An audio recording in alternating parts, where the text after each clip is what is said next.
Assalamualaikum warahmatullahi wabarakatuh. Perkenalkan, nama saya Reski dari Prodi Tadris Kimia, Fakultas Tarbiyah Ilmu Keguruan di AIN Batu Sangkar. Pada kesempatan kali ini, saya akan membahas materi tentang larutan.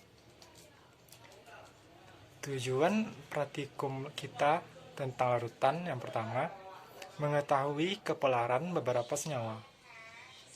Yang kedua, mempelajari faktor-faktor yang mempengaruhi kecepatan pelarutan. Yang ketiga, membuat larutan dengan konsentrasi tertentu. Pada bagian B, kita membahas tentang landasan teori. Istilah like dissolve like merupakan asas umum dari kelarutan di mana senyawa ion dan polar larut dalam pelarut polar, dan senyawa nonpolar larut dalam pelarut nonpolar. Air adalah pelarut polar. Air melarutkan senyawa ion seperti garam dapur dan senyawa polar seperti gula. Karbon tetraklorida adalah pelarut nonpolar dan melarutkan senyawa nonpolar. Karena itu, karbon tetraklorida bukanlah pelarut garam atau gula. Pelarut nonpolar tidak dapat melarutkan senyawa ion atau senyawa polar. Zat cair yang larut satu sama lain disebut saling bercampur. Asas umum like dissolve like akan menentukan sifat saling bercampur bila kedua zat cair mempunyai ikatan polar. Bila kedua zat cair mempunyai ikatan polar, akan saling melarut. Dua zat cair yang nonpolar juga larut satu sama lain, tetapi zat cair polar dengan zat cair nonpolar saling tidak bercampur. Terjadi tolak-menolak satu sama lain dan akan terpisah jadi dua lapisan. Proses pelarutan hanyalah aksi antara pelarut dengan partikel zat terlarut.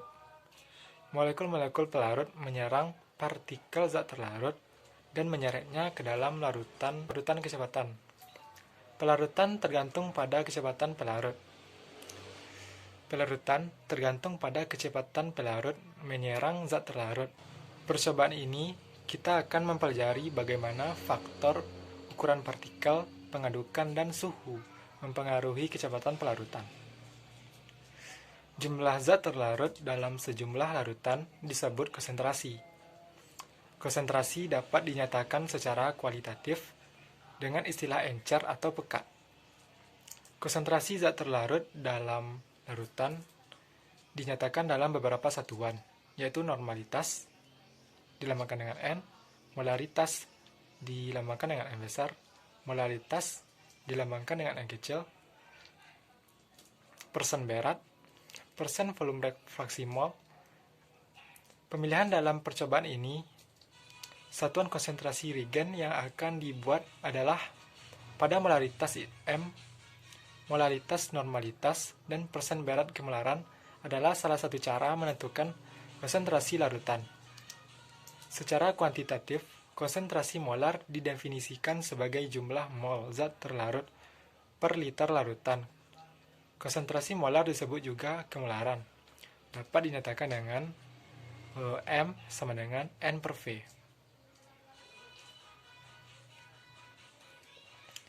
Larutan pekat dapat diencerkan dengan cara menambahkan zat pelarut, sehingga volume larutan menjadi besar dan kemolaran menjadi lebih kecil. Perhitungan yang digunakan dalam proses pengenceran dirumuskan dengan V1 dikali M1 sama dengan V2 dikali M2. V1 merupakan volume larutan pekat sebelum diencerkan, M1 adalah kemolaran larutan sebelum diencerkan, dan V2 merupakan volume larutan setelah diencerkan, dan M2 adalah kemolaran larutan setelah diencerkan.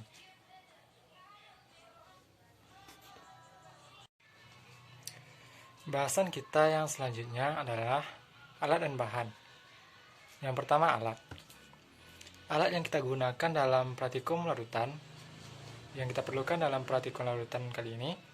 Yang pertama, gelas kimia, kemudian sendok teh, lumpang dan alu, tabung reaksi, rak tabung reaksi, dan pejabat tabung reaksi. Yang kelima, batang pengaduk dan spatula. Yang keenam, neraca dan kaca arloji. Yang ketujuh, labu ukur. Yang kedelapan, gelas ukur. Yang kesembilan, corong. Yang ke-10, lampu spiritus. Yang ke-11, botol semprot. Yang ke-12, pipet ukur dan bal filler.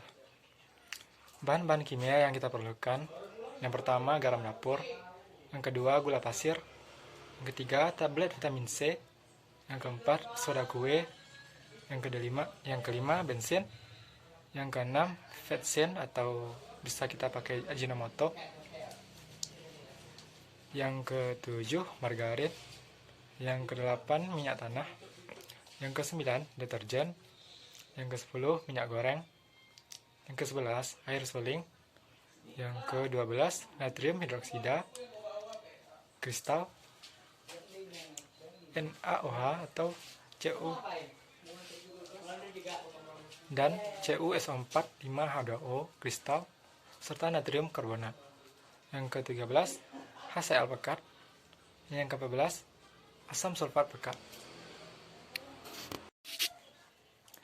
Pembahasan kita yang selanjutnya yaitu yang bab D, yaitu langkah kerja. Yang pertama, kepelaran senyawa. Pertama, hal yang kita lakukan, masukkan 100 ml air ke dalam gelas kimia. Kemudian, masukkan 1 sendok teh garam dapur ke dalam gelas. Aduk secara konstan, kemudian diamkan beberapa saat. Kemudian amati hasil reaksi. Apakah ada endapan atau tidak? Jika tidak terbentuk endapan, berarti bahan tersebut bersifat polar.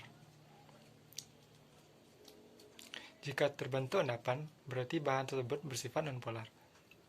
Kemudian ulangi langkah 1 sampai 3 untuk bahan-bahan lainnya. Setelah kita melakukan percobaan tersebut, tentukan adakah bahan-bahan yang membentuk endapan setelah diaduk. Kemudian adakah bahan-bahan yang tidak membentuk endapan setelah diaduk. Kemudian yang terakhir, kelompokkan bahan-bahan yang telah kita uji tersebut berdasarkan kepelarannya. Yang kedua, kecepatan pelarutan. Buat sebuah penangas air. Isi gelas piala dengan 50 ml air. Masukkan 3 tabung reaksi yang telah berisi 4 ml air suling ke dalam gelas piala. Panaskan air di dalam gelas piala sampai mendidih. Kemudian, matikan api. Masukkan sebentar kristal ke dalam salah satu tabung reaksi yang berisi air suling. Kemudian catat waktu sampai kristal larut. Kemudian masukkan sebuah kristal garam ke dalam salah satu tabung reaksi dalam penangas air. Kemudian catat waktu sampai kristal larut. Setelah itu, masukkan sebutir kristal garam ke dalam tabung reaksi dalam penangas air. Aduk terus-menerus dan catat waktu sampai kristal larut. Setelah itu, giling kristal garam dengan lumpang. Masukkan bubuk garam tersebut ke tabung reaksi yang satu lagi dalam penangas. Aduk dan catat waktu sampai larut. Kemudian tentukan faktor-faktor apa saja yang mempengaruhi kecepatan pelarutan. Yang ketiga, membuat larutan. Yang pertama, molaritas, yaitu membuat 100 ml larutan NaOH 1 molar. Yang pertama, hitung massa NaOH yang harus ditimbang. Massa NaOH yang harus ditimbang dapat diketahui dengan rumus M sama dengan gram per mr dikali 1000 per volume. 2. Contoh pada soal berarti 2 sama dengan gram per 40 dikali 1000 per 100. Didapatkan hasilnya 4 gram. Kemudian timbang dengan tepat 4 gram kristal NaOH. Timbang NaOH dengan cepat karena NaOH merupakan padatan yang higroskopis atau mudah menyerap air. Ketiga, masukkan kristal NaOH yang telah ditimbang ke dalam sekitar 75 ml air ke dalam labu ukur 100 ml, lalu kocok sampai larut. Kemudian tambahkan sejumlah air ke dalam labu sampai tepat pada garis batas sehingga volumenya mencapai 100 ml. Kemudian tutup botol dengan sumbatnya, lalu kocok agar zat terlarut tersebar merata secara homogen. Kemudian simpan larutan ke dalam botol reagen dan lengkapi etiketnya. Dengan cara yang sama, buat larutan 50 ml larutan CuSO4 5H2O 1 molar. B. Molaritas. Timbang beberapa gram Na2CO3, larutkan dalam 50 gram air, sehingga diperoleh larutan Na2CO3 0,1 molar. Kemudian simpan larutan ke dalam botol reagen dan lengkapi etiketnya. Dengan cara yang sama, buat larutan NaCl 1 molar dengan 50 gram air. C. Normalitas. Pipetlah sekian mililiter larutan HCl. Kemudian buat 50 ml HCl2N. Kemudian simpan larutan ke dalam botol reagen dan lengkapi etiketnya. Dengan cara yang sama, buat larutan HCl 1 molar sebanyak 50 ml air. D. Persen barat. Pertama, timbang sekian gram natrium klorida kristal.